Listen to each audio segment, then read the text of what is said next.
Romantic story. एक जिद्दी सी ख्वाहिश। क्या थी रीना की ख्वाहिश?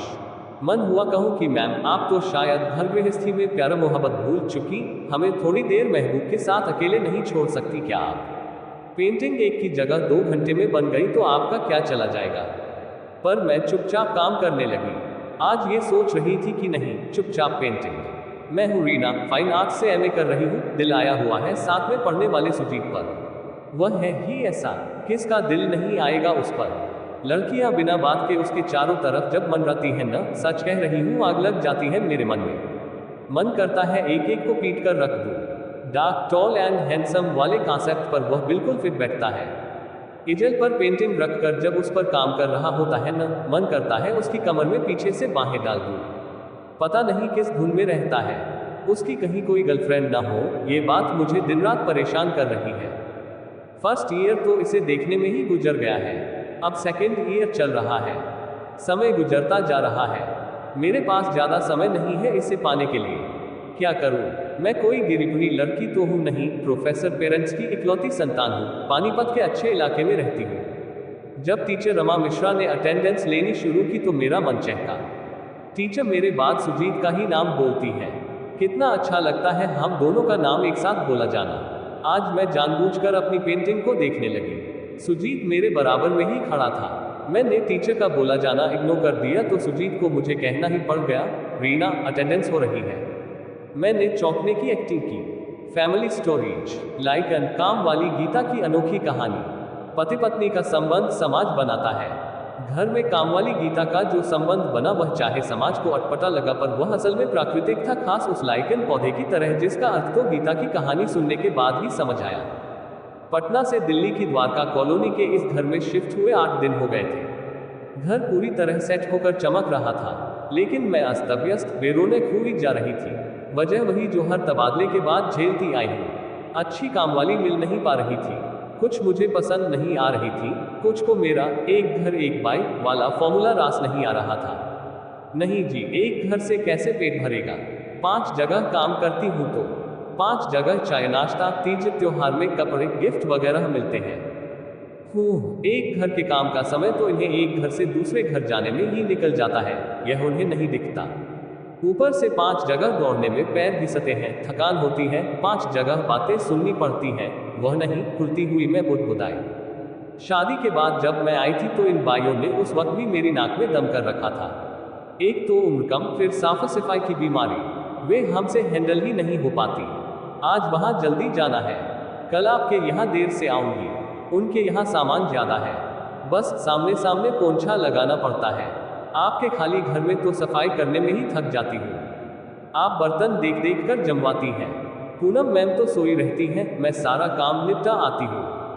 सुन सुन कर मैं परेशान हो जाती। मैं तो पूनम मैडम नहीं बन सकती। उस दिन उनके यहाँ गई थी, किचन का सिंक सड़ांध मार रहा था। जिस कप में चाय लाई वह भी चिपचिपा था। मुझसे तो चाय पी ही नहीं गई। फिर उनका भेदिए जैसा सवाल, जमुना आपके यहाँ बर्तन जमाती है, कपड़े मशीन में डालती है, शाम को किचन व हॉल में पोंछा लगाती है। हाँ, बोलने पर जमुना शाम को मुंह फुलाए घुसती, आपने पूनम मैडम को क्या बतलाया, अब वे भी सब काम करवाएंगी। अगर गलती से ना बोलो तब वे मैडम नाराज, आप पैसा ज्यादा देकर यहाँ का रेट बिगाड़ रही है। थक कर मैंने एक अलग काम वाली रखने का निर्णय लिया। इसके लिए भले ही मुझे 2 गुना या 3 गुना पैसे देने पड़े।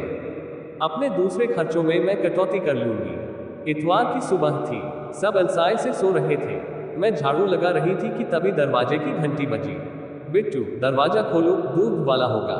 साहबजादे कुनमुनाते हुए उठे और दिन होता तो मजाल था वह उठ जाए। वह तो अभी काम के ओवरलोड की वजह से मैं फुल चार्ज रहती थी, कभी भी किसी पर फट सकती थी, इसी कारण सब डरे रहते। मम्मा, अनूप अंकल आए हैं। अनूप इनका ड्राइवर। आज इस वक्त कहीं इन्हें आज भी तो नहीं जाना है। मेरा नाश्ता भी नहीं बना। इसी उधेड़बुन में बाहर आए। नमस्ते मैडम, ये गीता है, काम ढूंढ रही है। बिहार की ही है, पास की ही बस्ती में रहती है। अनूप ने बिहार की ही है पर जोर देते हुए कहा, जैसे बिहार का नाम सुनते ही मैं किसी को भी सिराखों पर बैठा लूंगी। नमस्ते आंटी। आवाज सुनकर मैंने उसकी तरफ देखा। लंबी, छरहरी, सांवली सी, बड़ी बड़ी आंखों में हल्का काजल, संवरी भौहें, करीने से कड़े बाल, सुंदर व कीमती सूट पहने 25-26 साल की लड़की मुस्कुराती हुई खड़ी थी। ये कामवाली है, मैंने मन ही मन सोचा और तब मुझे ध्यान आया कि मैं एक फटीचर नाइटी में अब तक हाथ में झाड़ू लिए खड़ी थी। हड़बड़ा कर मैंने झाड़ू नीचे पटकी। शुक्र है कि अनूप ने मुझसे पहले बात कर ली, नहीं तो ये तो मुझे बाई ही समझ बैठती। अनूप को विदा कर गीता को भीतर बुलाया। रसोई में चाय उबल रही थी, उसके लिए भी थोड़ा पानी डाला। एक कप इन्हें कमरे में दे आए। 2 कप चाय उसे लाने को कह मैं सोफे पर बैठ गई। एक ही घर में काम करना होगा, मैंने अपनी शर्त सुनाई। हाँ जी, मैं तो एक घर से ज्यादा कर भी नहीं सकती। अपने घर का भी तो काम रहता है। वो तो क्या है कि बाहर निकलने से थोड़ा मन भी बदल जाता है और थोड़ी कमाई भी हो जाती है, बिल्कुल दिल्ली वाले अंदाज में उसने जवाब दिया। शादी हो गई। और क्या 3 बच्चे हैं? क्या 3 बच्चे? कब हुई शादी? कितनी उम्र है तुम्हारी? आंटी, हमारे यहाँ बेटी को 16 साल से ज्यादा कोई नहीं रखता। बहुत शिकायत होती है। मेरी शादी 15 वर्ष में हुई, 17 में गौना, 18 में बेटी, 2-2 साल के अंदर 2 और बेटे, 10 साल की बेटी है मेरी। यहाँ शहरों में 30-30 साल तक सब लड़की को घर में बैठाए रखते हैं। कहती हुई उसने ऐसा मुंह बनाया जैसे किसी ने उसके मुंह में पूरा नींबू निचोड़ दिया हो। संयोग से उसी वक्त मेरी 17 वर्षीय बेटी धीगड़ी सी कानों में ईयरफोन लगाए गुनगुनाती हुई बाथरूम से बाहर निकली। उसे अभी इस वक्त गीता के सामने हाफ पैंट और टॉप में देखकर मैं ही बुरी तरह सकपका गई। शीघ्रता से बात खत्म करके मैंने उसे काम समझाया और बाथरूम में जा घुसी। इस लड़की की सजधज ने तो हमारे अंदर भी एक हीन भावना भर दी।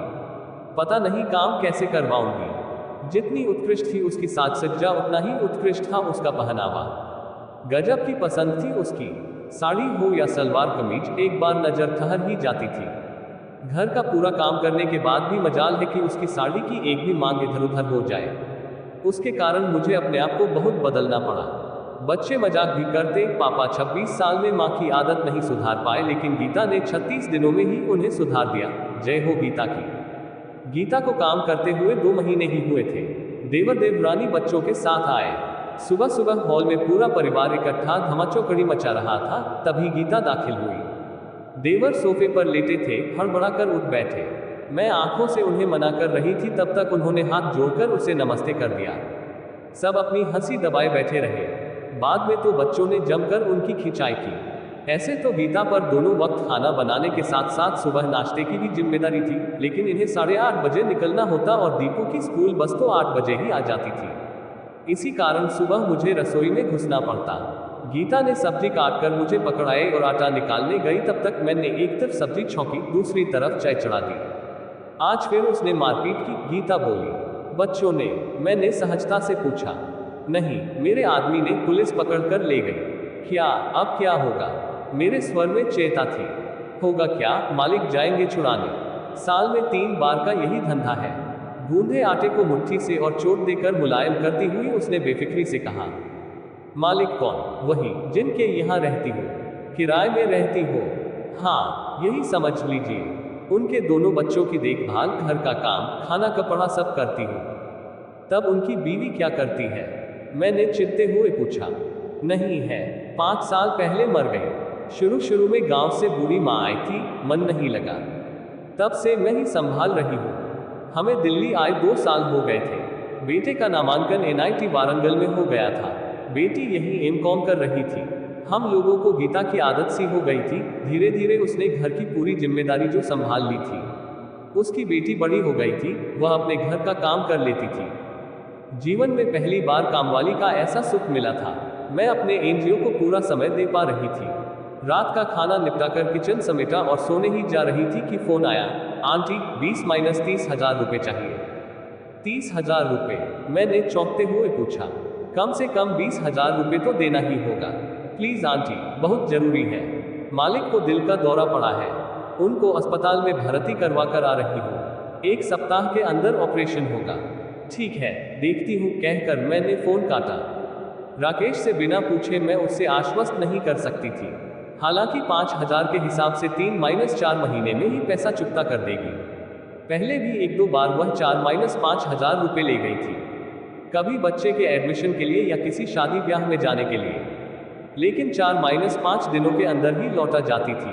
राकेश पहले तो 20,000 रुपये पर थोड़ा झिझके, मेरे समझाने पर 10,000 रुपये देने को तैयार हुए।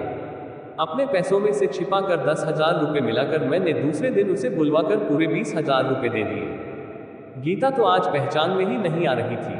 श्रृंगार विहीन कुम्हलाया चेहरा, पपड़ी पड़े होंठ, बिना कंघी किए बाल, सूजी आंखें। लगता था रात भर सोई नहीं थी। उसका ऐसा रूप पहली बार देख रही थी मैं। थोड़ा आश्चर्य भी हुआ, माना कि मकान मालिक अच्छा है, इन लोगों का ख्याल भी रखता है, फिर भी है तो पराया ही, उसके लिए इतनी चिंता। उस दिन जब पति जेल गया तो ये बिल्कुल सामान्य थी, मानो कुछ हुआ ही ना हो। बहरहाल 15 दिनों के लिए उसने ही एक बाई ढूंढ कर लगा दी थी। मैंने गीता को 1 महीने की छुट्टी दे दी। महीने भर बाद पुरानी गीता लौट आए। वही मुस्कुराता चेहरा, वही साज श्रृंगार। कैसे हैं तुम्हारे मकान मालिक? हाँ आंटी, अब ठीक है, कल से काम पर जाने लगे हैं। शुक्र है, सब कुछ समय रहते हो गया। मालिक के दोस्त का मेडिकल कॉलेज में कोई रिश्तेदार है, उसने बहुत सहायता की, वरना इतनी जल्दी ऑपरेशन कहाँ हो पाता। तुमने तो बहुत किया उसके लिए, पैसे से लेकर देखभाल, सेवा शुश्रूषा तक। इतना तो अपने भी नहीं करते। उसके घर से कोई आया था, न चाहते हुए भी मेरे स्वर में थोड़ा व्यंग्य आ गया था। अचानक उसका हंसता चेहरा मुरझा गया। वह चुपचाप उठकर अपने काम में लग गई।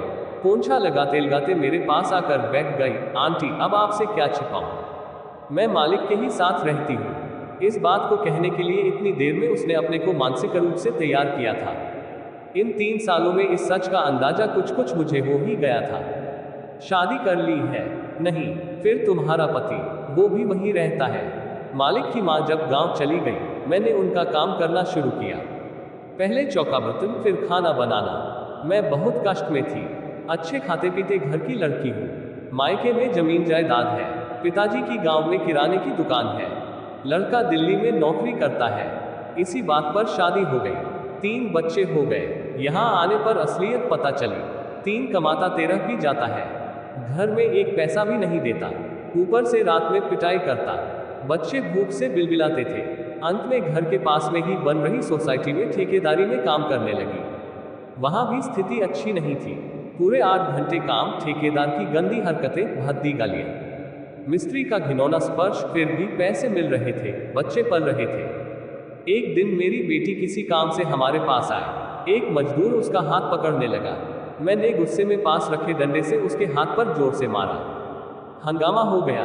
उसी वक्त मालिक वहां से गुजर रहे थे। उन्होंने सबको डांट पट कर भगाया। मैं लगातार रोए जा रही थी। यहाँ क्यों काम करती हो? क्या करूं? बच्चे खाएंगे क्या? खाना बनाना आता है? बचपन से तो वही करती आई हूँ। करम फूट गए थे जो यहाँ आए।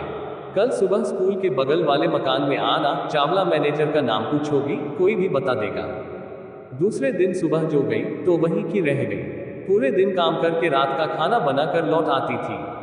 बच्चे बगल वाले सरकारी स्कूल में जाते थे, उन्हें दिन का खाना वहां मिल जाता था। शाम को मालिक कहते कि बच्चों को यही बुलाकर खिला दिया करो। उस रोज खाना बनाकर मैं बर्तन मांज रही थी कि बेटी दौड़ती हुई आई। अम्मा, बाबू को पुलिस पकड़ कर ले गई। बिलावल के साथ मारपीट कर रहा था। 2 दिनों तक मैं दौड़ती रही। पुलिस कुछ नहीं सुन रही थी। अंत में मालिक ही छुड़वा कर लाए। उसे भी बगीचे की सफाई, घर की रखवाली के लिए रख लिया। जो मनुष्य अपनी बीवी बच्चों का, खुद अपना भी ध्यान नहीं रख सकता तो घर की क्या रखवाली करता। आंगन की तरफ पिछवाड़े में एक कमरा था, वहीं पड़ा रहता। बाद में हम लोग भी थोड़ी बहुत गृहस्थी के सामान के साथ वहीं रहने लगे। दोपहर में बच्चे स्कूल गए हुए थे। सब काम निपटा कर सोचा कि थोड़ा सुस्ता लूं। कमरे में घुसी तो देखती हूँ कि मेरा आदमी मेरी एकमात्र अमानत मेरे बक्से का ताला तोड़कर सारा सामान इधर उधर करके कुछ ढूंढ रहा है। बेटी कितने दिनों से पायल के लिए जिद कर रही थी। मैंने जोड़ जाड़ कर 1,000 रुपये जमा किए थे। उसे रूमाल में बांधकर बक्से में रखते हुए उसने शायद देख लिया था। बेटी के शौक पर पानी फिरते देख मैं जोर से चिल्लाई, क्या खोज रहे हो?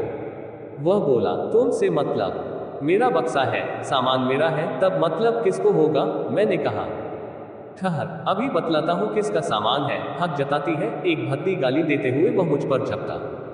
मैं पलटकर भागने के लिए मुड़ी ही थी कि मेरे कान की बाली उसकी उंगलियों में फंस गई। उसने जोर से खींचा। बाली उसके हाथों में चली गई और मेरे कान से खून बहने लगा। शोर सुनकर मालिक आ गए थे। उन्होंने उसे धक्का देकर अलग किया। मेरी हालत देखकर उन्होंने कहा, इस आदमी के साथ कैसे रह लेती हो। बक्से से रुपए और मेरी सोने की एक बाली लेकर वह भाग गया। 30 दिनों के बाद वह लौटा। कुछ दिनों तक तो गेट पर बैठा रहता था, बाद में मालिक के पैर पकड़कर गिड़गिड़ाने लगा। रहने की अनुमति तो उन्होंने दे दी, लेकिन एक शर्त रखी कि मेरे ऊपर कभी हाथ उसने उठाया तो वे उसे पुलिस को सौंप देंगे। वह तैयार हो गया, लेकिन उस दिन के बाद से मैंने अपने कमरे में जाना छोड़ दिया। फिर कब और कैसे मालिक के कमरे में मैं रहने लगी, पता ही नहीं चला। दोनों को सहारे की जरूरत थी। पति से मैं ऊब चुकी थी। उसने मार्ग, तिरस्कार, दुख के सिवा मुझे दिया ही क्या था। आंटी, पति पत्नी का संबंध तो समाज बनाता है, यह कोई खून का संबंध तो होता नहीं। अगर पति सातों वचनों में से एक भी नहीं निभाए तो क्या केवल पत्नी की ही जिम्मेदारी है कि उसके दिए सिंदूर को लगाए जीवन भर मरती रहे। पत्नी अगर उल्टा होती है, बांझ होती है, लंगड़ी या लूली हो जाए तो पति उसे तुरंत छोड़ देता है। फिर क्यों एक पत्नी उसकी सारी यातनाओं को सहते सहते मर जाए। औरत को भी तो जीने का हक है। मालिक तो सच में बहुत अच्छे इंसान है। बच्चों के कारण ही उन्होंने शादी नहीं की। जिसने मुझे जीवन दिया, मेरे बच्चों के मुंह में निवाला दिया, मेरे भविष्य की चिंता की, उसके प्रति मैं पूरी वफादार हूँ। अब मेरा अपने आदमी के साथ कोई संबंध नहीं है। आदमी कुछ नहीं कहता है। मैंने आश्चर्य से जानना चाहा। शुरू में उसने हो हल्ला किया, पड़ोस पड़ोस वालों को जुटा लाया, लेकिन मैं शेरनी जैसी तनकर खड़ी हो गई। खबरदार, मालिक को कोई कुछ बोला तो। यह मेरा पति जब पूरी रात मुझे मारता था, घर से निकाल देता था, तब तुम लोग कहाँ थे। मेरे बच्चे भूख से छटपटाते थे, तब किसी ने उनका पेट क्यों नहीं भरा। जब मेरे साथ दुनिया वाले बदसलूकी करते, क्यों नहीं कोई मेरी रक्षा करने को आगे आया। उस वक्त तो मेरी मजबूरी का सब मजा लेते थे, खुद भी मुझे गिराने और नोचने की ताक में रहते थे। अब मुझे किसी की चिंता नहीं है, न अपने पति की, न समाज की। जिसको जो करना है मैं निपट लूंगी सबसे, मगर मालिक को बीच में मत घसीटना। पता नहीं कहां से मुझ में इतनी हिम्मत आ गई थी। असल में अब मुझे मालिक का सहारा था। लगता था कुछ होगा तो वे संभाल लेंगे। पहले किसके भरोसे पर हिम्मत करती। आदमी ने भी बाद में समझौता कर लिया। कपड़ा वगैरह उसे मालिक दे देते हैं, कोई जिम्मेदारी नहीं, बैठे बिठाए खाना कपड़ा मिल रहा है स्वार्थी को। उसे यह सौदा अच्छा ही लगा।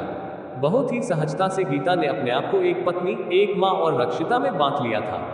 उसकी बातें प्रवाहित थी, आंटी, औरत शादी ही इसलिए करती है कि उसे एक सुरक्षित छत, मजबूत सहारा और निश्चित भविष्य मिले। मुझे भी यही चाहिए था और कोई लालच मुझे नहीं था। एक दिन तो मालिक ने अपनी पत्नी की सारी साड़ियाँ, गहने वगैरह भी मुझे थमा दिए थे। उनकी साड़ियाँ तो मैं पहनती हूँ, लेकिन गहने मैंने जिद करके बैंक के लॉकर में रखवा दिए। इन पर उनकी बेटी और बहू का ही हक है। उन्होंने मुझे सहारा दिया, मुझे और कुछ नहीं चाहिए। औरत भले ही अपनी आज़ादी के लिए आंदोलन करती हो, आदमी पर आरोप लगाती हो कि उसको घर में बांध कर कैद करके रखा है, लेकिन आंटी, अगर हमें एकदम खुला भी छोड़ दिया जाए तो कुछ दिन तो यह आज़ादी हमें अच्छी लगेगी। आकाश में उड़ने का गुमान भी होगा, लेकिन बाद में थक कर हमारे पंख टूट जाएंगे, बिखर जाएंगे। औरत को एक आधार, एक सहारा चाहिए ही। उसे बंधन पसंद है, उसकी आदत है, उसका स्वभाव है ये। मैं अवाक नारी सशक्तिकरण की धज्जियां उड़ाती उसकी बातें सुन रही थी। अगर ईमानदारी से हर स्त्री अपने मन को टटोले तो क्या गीता गलत कह रही थी। यह एक महिला के सहज उद्गार की व्याख्या थी। शायद हर स्त्री के भीतर दिल एक सा ही धड़कता है, उसकी भावनाएं एक जैसी होती है। शिक्षा से भले ही उनके विचार बदल जाएं, भावनाएं नहीं बदलती। समाज के खोखले मापदंड के हिसाब से गीता की सोच, उसका चरित्र भले ही गलत हो, लेकिन मुझे तो वह किसी दृष्टिकोण से गलत नहीं लगी। वनस्पति विज्ञान में एक पौधा होता है लाइकन, कवक और शैवाल का मिला सत्य। उस पौधे में मौजूद कवक बाहरी आघातों से पौधे की रक्षा करता है, जबकि शैवाल अपने हरे रंग के कारण प्रकाश संश्लेषण करके पौधे को भोजन प्रदान करता है। दोनों एक दूसरे पर आश्रित, एक दूसरे से लाभान्वित। इस संबंध को सिम्बायोसिस कहते हैं। गीता और मालिक का संबंध भी तो सिम्बायोसिस ही है, लाइकन की तरह।